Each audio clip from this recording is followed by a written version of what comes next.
الحمد لله رب العالمين والصلاة والسلام على سيد الأنبياء والمرسلين محمد بن عبد الله النبي الصادق الأمين. Ramadan Mubarak. May Allah subhanahu wa ta'ala accept from all actions of ibadah, fasting, prayer, qiyam, charity. May Allah subhanahu wa ta'ala elevate the suffering of people everywhere. May Allah subhanahu wa ta'ala be with them. And inshallah today I'll have another talk about Ramadan talks. But today the discussion will be a little bit different. I will address political subject. Some people would say, why are you addressing political subjects while we are in Ramadan, and shouldn't we just focus on our spirituality? Actually, in Islam, we don't have such separation between spiritual and physical or material or political. And we are facing some challenges. We in certain areas, we have the luxury to fast, to break our fast, to make suhoor, to go to the masjid, to dine in a restaurant or at home or invitations. But there are some people who don't have this capacity. There are people who are surviving to live in this current situation, as what's happening in Gaza and in the West Bank. So I want to talk about what's behind this. Why is Netanyahu acting in this way?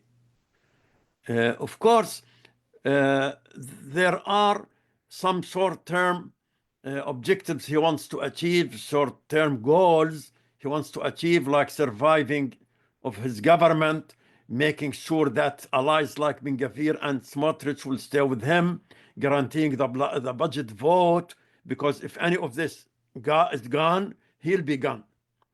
If the budget vote didn't work, it will collapse. The government will collapse, and because of the collapse of the government, the courts are waiting for him. If Ben Gvir and Smotrich leave him, the court is waiting for him. If the government falls, the court is waiting for him. These are short-term personal objectives. But also at the same time, he is not a traitor. He is not betraying Israel. He works to achieve certain things. He thinks that he is the best person to do in order to guarantee the security of Israel. There are certain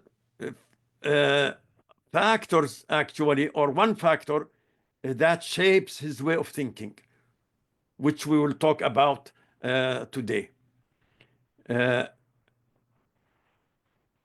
is an article in Al Jazeera Arabic, who is Jabotinsky, that Netanyahu follows his example and keeps his sword.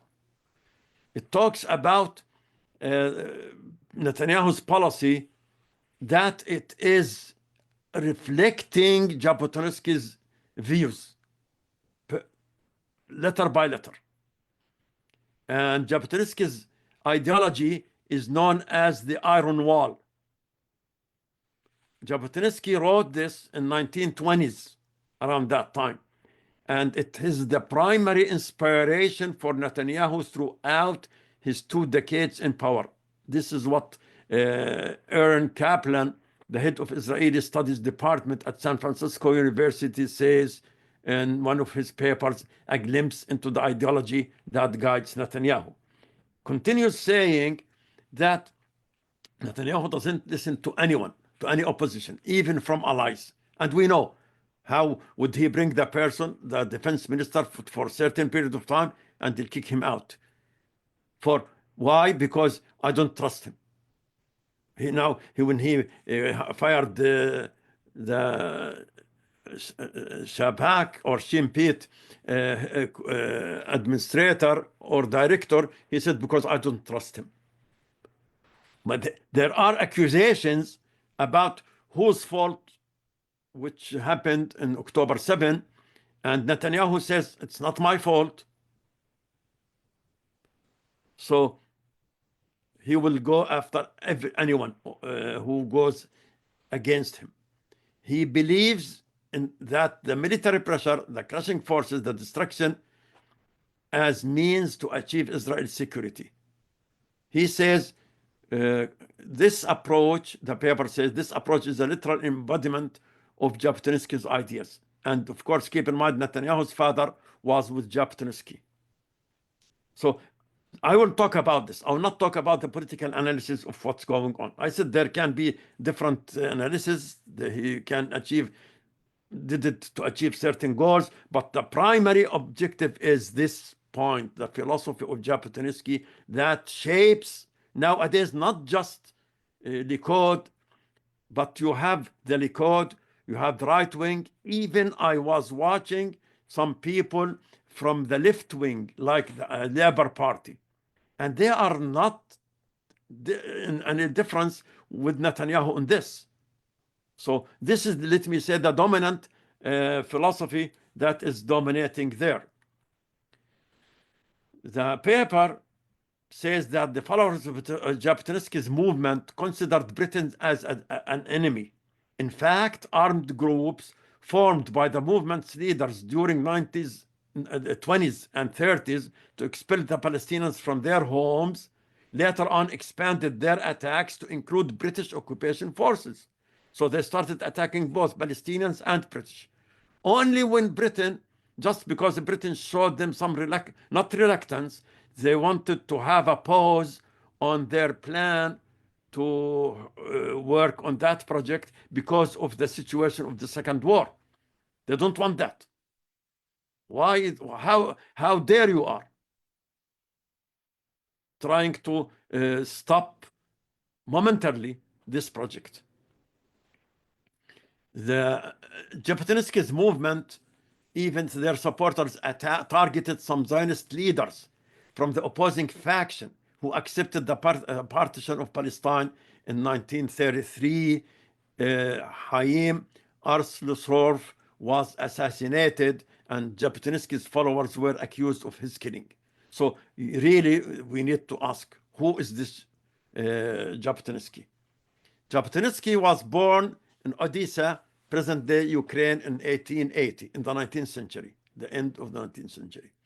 He was an atheist, like many other Zionist leaders. But like Elian Pape says, most of the Zionist leaders don't believe in God. You have Herzl himself didn't believe in God. And Jabotinsky, I think Weizmann, many leaders, they don't believe in God, but Elian Pape says they believe that God gave them the land. Of course, it doesn't fit. If you don't believe in God, so how can you believe what is mentioned in the Torah, because it is the word of God through Moses? You don't believe in Moses, you don't believe in God, you don't believe in the Old Testament, you don't believe in the New Testament. You are just atheist. How can you take that unless if you are just using it to mobilize people? So it's okay to use it, to use religion to mobilize people, and misuse religion, actually. Because we know that some Jewish, Orthodox Jews, don't agree with this philosophy. They say there can be no Israel before the return of the Messiah. Before that, there can be no Israel in Earth's Israel. But anyway, those politicians are ready to exploit everything. He joined the World Zionist Organization in 1921, and he wrote this article about with the title Iron Wall in 1923, after Churchill banned settlement in East Bank of Jordan, or in Transjordan River. He summarized his vision of the Jewish problem and Palestine, and he says very interesting points. He says Arabs will never agree to the presence of Jewish majority in Palestine. At that time, of course, Jews were not big in number. And we know that even in 1948, they were not big in number.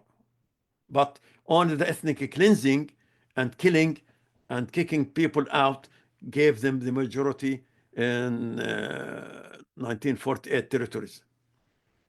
And at that time, Jabotinsky wants to focus on the immigration. So he says the Palestinians will not agree on this. as simple as this. So the Zionist colonization in Palestine, he admits that it's colonization. He admits that it is colonial project.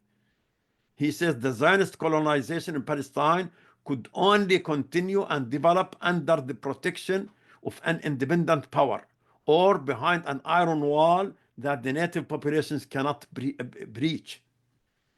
And he says that colonization has its own explanation. One explanation, no argument about it. Neither Arabs nor Jews dispute that. What is that? It is the colonizing a land and kicking people out, or containing them, or killing them, or whatever. And he is, in this Iron Book, I read it, he talks about Joshua bin Nun. He said he behaved with his group when they entered the land like brigands, gangs, highway robbery gangs. This is the way he describes Joshua bin Nun, because anyway, he didn't believe that he is a prophet at all. He didn't believe in God, that who would send a prophet. He says, but the pilgrimage fathers who came to North America, the first real pioneers of North America, were people of the highest morality, contrary to this prophet, alayhi salam. This is the way he talks about. And he says colonization has just one goal, and Palestinian Arabs cannot accept this goal. And this is the nature of things. It's natural that Palestinians will not accept. And actually, this reminds me of Ben Gurion's statement at one time. He, what's his name? The Zionist Paradox, written by, I think, Goldman. He said that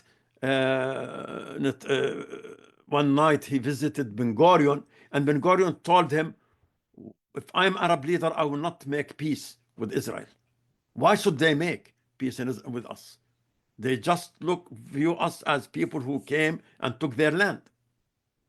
So same thing, Jabotinsky says, this is the nature of things.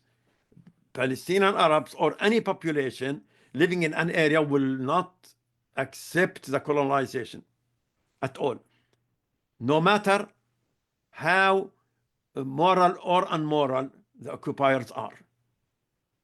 The only way, he says, to reach an agreement in the future is to abandon the idea of seeking an agreement at present. So forget the possibility or the illusion that you want to have an agreement now. This is the way you can achieve an agreement in the future. And this is the policy of Netanyahu, as we know, and as it's very obvious. What is interesting is that Jabotinsky allied with the fascist leader Mussolini, who told the chief rabbi of Rome that if you want Zionism to succeed, you need a Jewish state, a Jewish flag, a Jewish language, and the person who fits for this is Jabotinsky. Another Hungarian Jewish historian, he said Jabotinsky is described by his followers as the Jewish Mussolini, because he was fascist. He himself talked about fascism, admiring it, and he defined it as an entity that operates under a single centralized leadership, moving as one unit, transforming with pride into a machine. Yes, a machine, he says. My emphasis is not mine. This is the way it is written in the Iron Wall. So the only solution for establishing a Jewish state in the land of Israel is for Jews to first establish a strong Jewish state, and then would push Arabs to eventually abandon their extremist leaders who keep saying never. And the leadership in Palestine would then be shifted to what he describes as the moderate groups who will listen to them.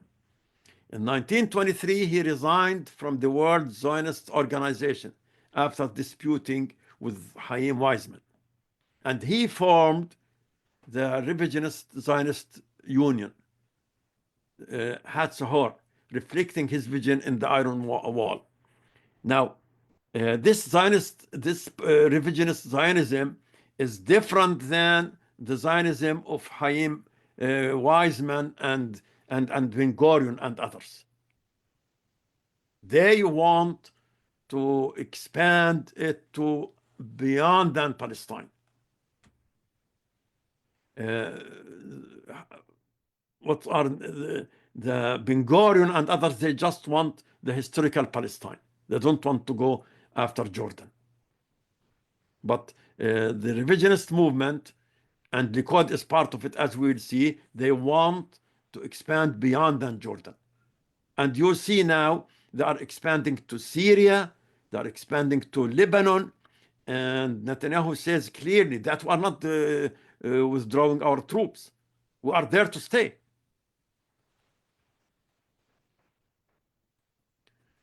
In the same year, while he was in Lithuania, he founded the Betar movement. His slogan was, the river, Jordan River, has two banks. This is one, this one is ours, and so is that one.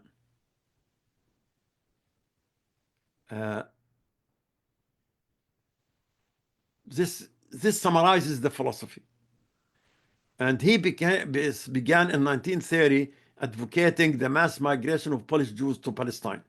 And he opposed the British White Paper 1939 when Britain, because of the situation of the World War, issued what is called the White Paper, Al-Kitab al-Abyad, and restricted the Jewish migration to Palestine. He opposed that. And they started terrorist organizations even against the British, as we will see. He proposed to secretly return to Palestine and attacking British installations to declare the establishment of Israel. But due to the outbreak of the World War II, the plan was frozen.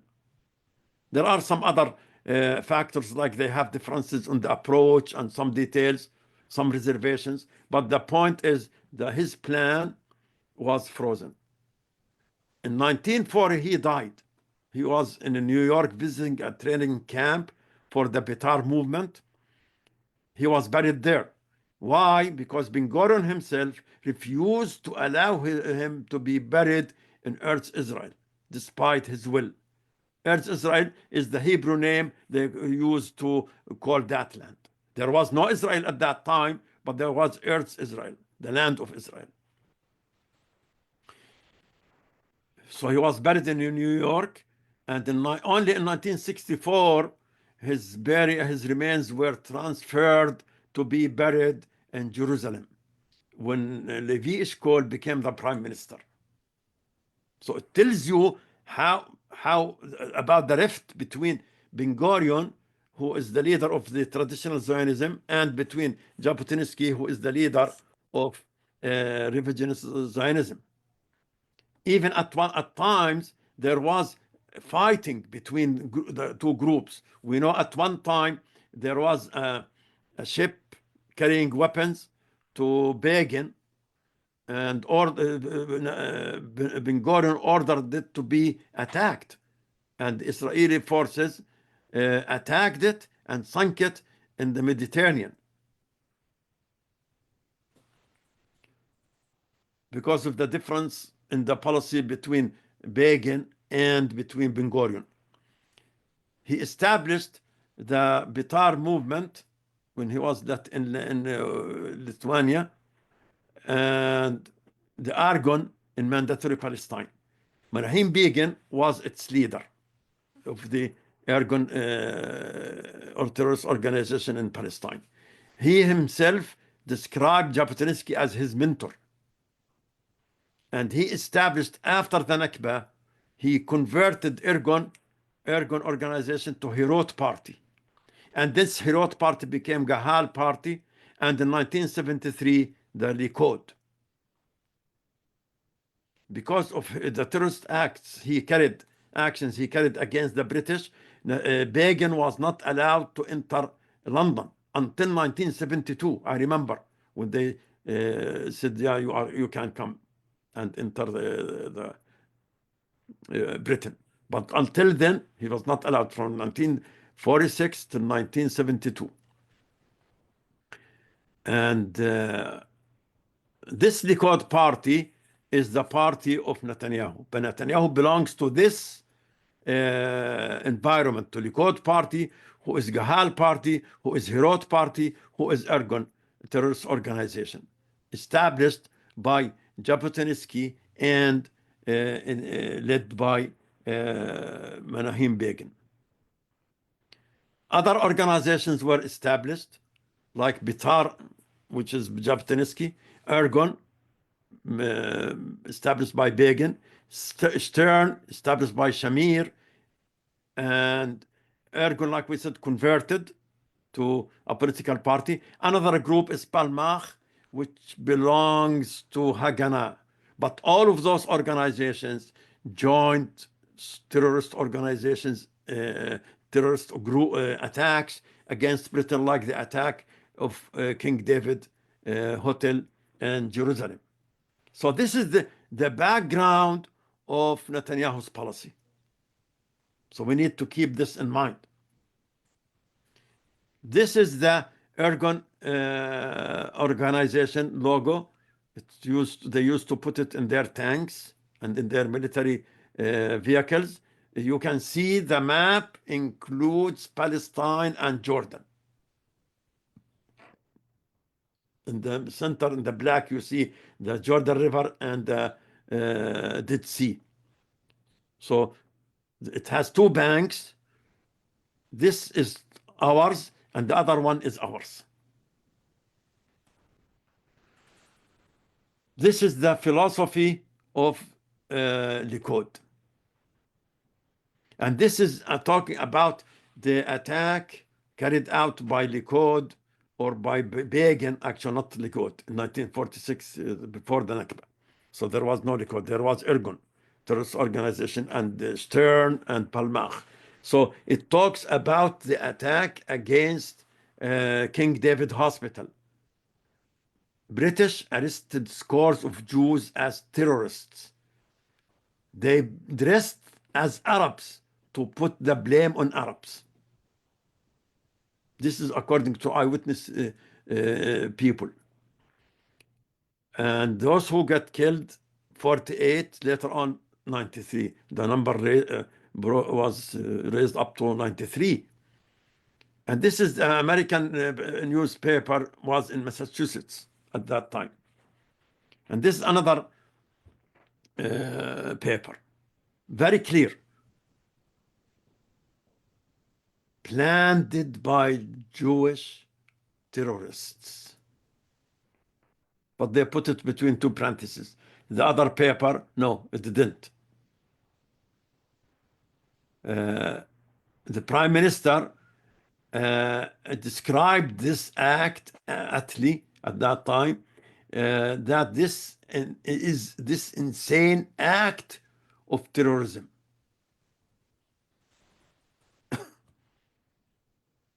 Now, this is not in Gaza today. This is back in 1936. The same mentality in Jaffa. And this is in Jaffa, 1936. This is in Haifa, another town to the north of Jaffa. Jaffa or Jaffa, Haifa, Haifa. Same destruction. Now maybe it's much severe because they are destroying even the infrastructure. They got into camps in Tulkarem, in Nur Shams, in Jenin. They don't just destroy buildings. They even destroy the streets, go down 2 meters, 3 meters to destroy sewage, to destroy water lines, to destroy everything. So that the area, that the camp will not fit to live in.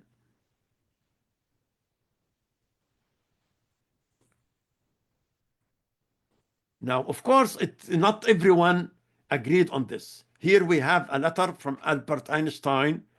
This letter was published in Middle East Monitor. He sent to some Jewish organizations. They wanted him to meet with Begin when he visited New York after the Nakba. Because, like we said, after the Nakba, Begin converted his terrorist organization into political party. He wants now to join the political life. So he realized the importance of US. So he came in a visit to US. So Albert Einstein refused to meet with him. He said, when a real and final catastrophe should befall us in Palestine, the first responsible for it, he talks about two. The first responsible for it would be the British. Why? Because they are the ones who created this notion, this idea. Balfour Declaration started all of it.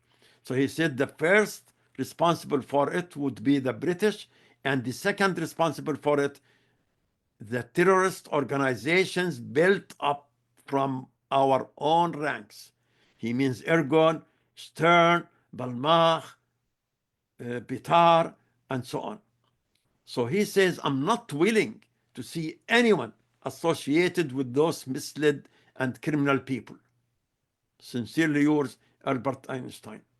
That's why actually Albert Einstein was offered the position to be the president of Israel. He refused. So they got Weizmann after that.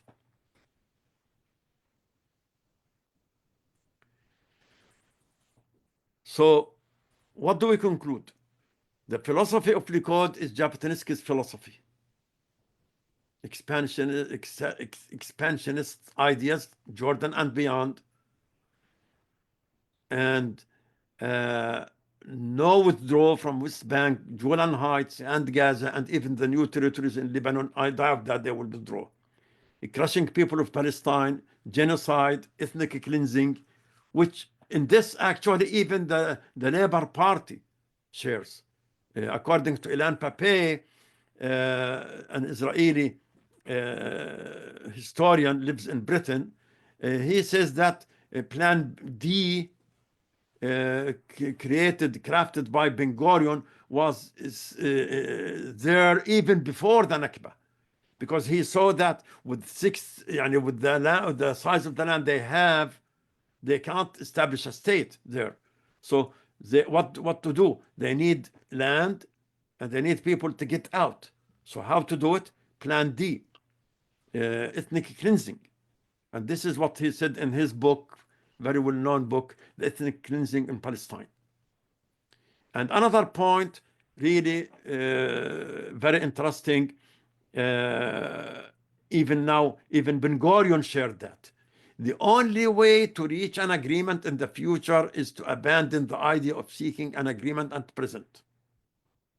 We know that Ben Gurion said to Nahum Goldman, and Nahum Goldman wrote it in the Zionist Paradox.